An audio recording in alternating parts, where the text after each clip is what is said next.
Second game mga idol, Rain or Shine Elasto Painters naman laban sa college team ang UAAP champion na De La Salle University Green Archers na pinapangunahan ni Kevin Kiambao. Bakbakan sa Davao mga idol. Kung kay Coach Shenkiao sigawan ng lahat nung kinall out, pangbubo naman ang bungad ng mga fans kay Bo Belga. Kasama na ng Rain or Shine mga idol kanilang import na si Aaron Fuller. Andyan na din kanilang rookie na si Kaylan Chongson pero hindi pa makakapaglaro. Kabilang kampo naman maglalaro na ang bagong lipat sa La Salle na si Mason Amos. First quarter mga idol na control ng mga veteranong player ng Rain or Shine ng laban. Nakatikim ng masahe kay Bo Belga ang mga batang player ng Green Archers. Kick it out. Alex Konov. La Salle. High school. Yes. La Salle. And now Cholo. Assist for 3. Yes! Si Joslia Balikang Phillips for 2. Pass for a front court player. Belga, nice ball fake on the drive and gets the 2. Second quarter mga idol, tinding bawi para sa La Salle Green Archers. Grabing run ginawa ng UAAP champion. Nalugi sa takbuhan ng mga PBA player ng Rain or Shine. Biglang La Salle na ang abante end of first half. Open shot from the corner. And Amos scores his first. Now here comes Amos. He'll try for 3. Wow. Yes! Sal na naman this year. Oh.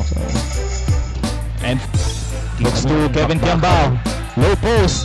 Tough shot. Wow! Somehow it falls for the ball. Goliena for 3. Shine still has the basketball. Sean. Goliena on the other end. Baseline jumper. Goliena bullet pass to Makalalag against the professional Rain or Shine. The Bowler inside. Missed 3-point shot for Datu. And Konov running the floor from La Salle. Good ball rotation. Konov. That's a 3. So forming play for the UP Fighting Maroons.